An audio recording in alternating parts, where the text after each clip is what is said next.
Sous la surface gelée d'Ariel, la lune d'Uranus, quelque chose de massif pourrait se dissimuler. Un océan de plus de 160 km de profondeur, soit 40 fois celle du Pacifique. Scellé sous la glace depuis des milliards d'années, attendant d'être révélé. Uranus est cette géante gazeuse bleu pâle, reculée et solitaire, rarement sous le feu des projecteurs. Récemment, les scientifiques ont orienté leurs télescopes et leurs modèles informatiques vers Ariel, l'une de ces 29 lunes connues. Comparée à ses frères et sœurs, Ariel possède une personnalité singulière.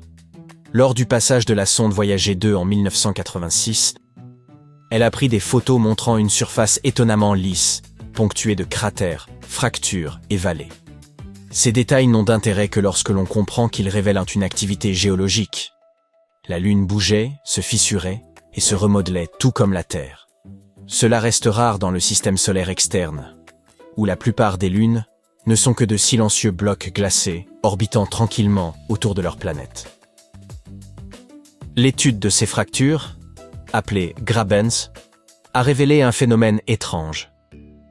Leur motif ressemble exactement à ce qui se produit lorsqu'une pression s'accumule sous une surface, comme un ballon qui se tend avant d'éclater. Il semblait que quelque chose au cœur d'Ariel poussait vers l'extérieur, déformant et fracturant la croûte. Le coupable le plus probable serait un océan souterrain, jadis assez chaud pour exercer une pression sur les couches de glace. Un océan enfoui sous des kilomètres de glace, dissimulé depuis des milliards d'années. Comment un corps aussi éloigné du Soleil pourrait-il contenir de l'eau liquide? L'orbite d'Ariel n'est pas parfaitement circulaire, mais légèrement elliptique, ce que les scientifiques qualifient d'excentrique. Ainsi, au fur et à mesure qu'il tourne autour d'Uranus, l'attraction gravitationnelle varie à chaque passage. Cette traction constante étire et fléchit l'intérieur de la Lune, produit des frictions et génère de la chaleur. Ajoutez à cela la désintégration radioactive naturelle de son noyau rocheux. Et il y a suffisamment de chaleur pour faire fondre la glace profondément sous la surface. Ariel pourrait ainsi avoir créé son propre spa géothermique au milieu de nulle part. Les modèles de sa structure interne montrent que les contraintes provoquées par les forces de marée pouvaient maintenir l'eau liquide stable pendant des millions, voire des milliards d'années. Plus fascinante encore, des traces de cet océan pourraient subsister. La croûte glacée d'Ariel présente des caractéristiques récentes, d'un point de vue géologique, laissant supposer que la Lune n'a pas été figée pour l'éternité. Sous ces fractures, de petites poches ou couches d'eau liquide pourraient encore exister. Et voilà la partie la plus captivante. La présence d'eau suggère un potentiel pour la vie. Chaque fois que les scientifiques détectent de l'eau liquide dans le système solaire, surgit la question que nous chérissons tous en secret. Quelque chose pourrait-il y vivre? Certes, Ariel n'est pas une station balnéaire tropicale, mais sur Terre, des microbes prospèrent près des cheminées hydrothermales au fond des océans, se nourrissant de composés chimiques plutôt que de lumière solaire. Si Ariel avait jadis des évents similaires injectant chaleur et minéraux dans son océan, il aurait pu héberger ses propres micro-organismes.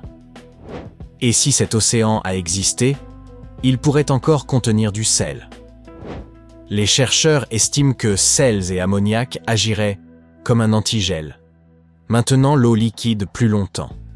Ainsi, même si la surface descend à moins 212 degrés, l'intérieur pourrait rester suffisamment tempéré pour que l'eau demeure fluide.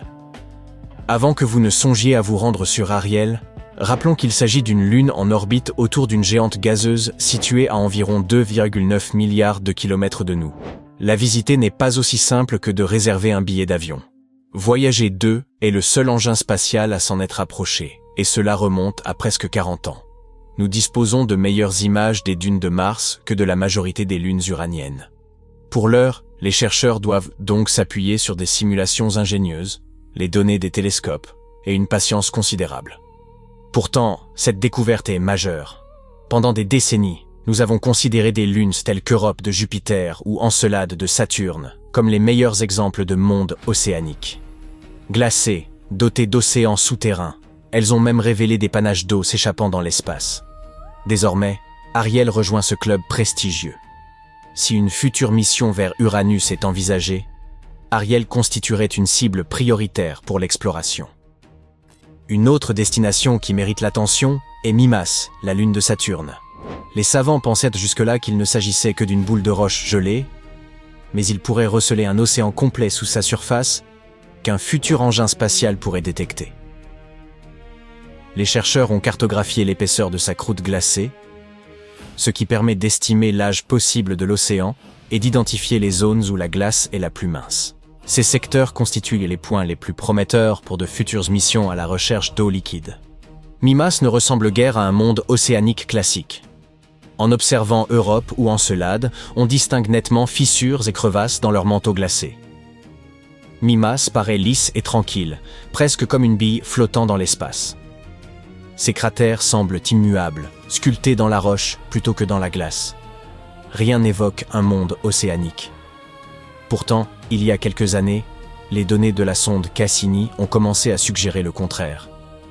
Cassini, qui nous a offert notre meilleure exploration de Saturne et de ses lunes, transmettait des informations incompréhensibles si Mimas ne possédait pas d'eau liquide sous toute cette glace.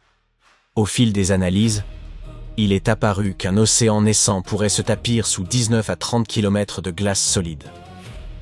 Les scientifiques ont appliqué des modèles initialement conçus pour Europe afin de comprendre comment la chaleur circulait dans la croûte glacée de Mimas. Ils cherchaient à connaître son épaisseur, sa capacité à retenir la chaleur, et si elle pouvait faire fondre la glace sous-jacente. Ils ont découvert qu'une fois la fonte amorcée sur Mimas, elle ne s'arrête pas mais s'accélère rapidement. Ce phénomène est directement lié à l'orbite de la Lune. Mimas n'orbite pas autour de Saturne en cercle parfait, sa trajectoire est légèrement allongée. Cette forme ovale provoque des tiraillements et compressions dues à la gravité saturnienne. À l'image des marées terrestres générées par la Lune, Saturne fléchit la glace solide de Mimas, produisant ainsi de la chaleur. À un moment donné, un événement, collision ou influence gravitationnelle d'une autre Lune, a poussé Mimas sur une orbite légèrement plus excentrique. Son intérieur s'est alors réchauffé, a partiellement fondu et formé un océan sous la surface. Puis, la gravité a progressivement tendu à ramener Mimas vers une orbite plus circulaire. Quand cela se produit, le réchauffement cesse et l'océan finira par geler à nouveau. En somme, Mimas traverse actuellement sa phase chaude, dotée d'un océan actif. Les modèles informatiques indiquent que ce changement orbital s'est produit il y a seulement 10 à 15 millions d'années, ce qui reste très récent à l'échelle cosmique. Il apparaît également que la chaleur ne circule pas en ligne droite dans Mimas, mais se déploie en boucle et torsion selon l'épaisseur de la glace, rendant la détection de cet océan difficile, mais pas impossible.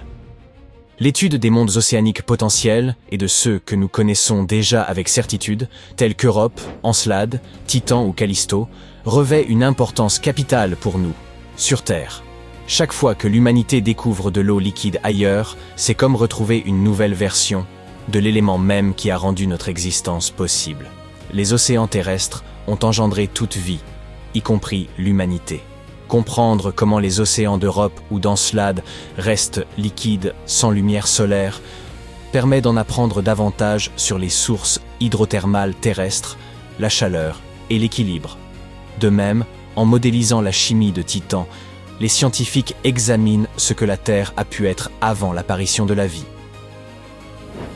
Il est possible que la vie ne soit pas si rare, et qu'un jour une sonde explore l'océan glacé d'Europe, avec la mission Europa Clipper de la NASA, ou prélève de l'eau dans les geysers d'Encelade pour y découvrir quelque chose, même une seule cellule vivante. Si cela se produit, notre compréhension de la vie serait totalement réécrite. Cela nous rappellera également que nous ne sommes pas le centre de l'histoire, mais un simple chapitre dans un univers regorgeant d'eau.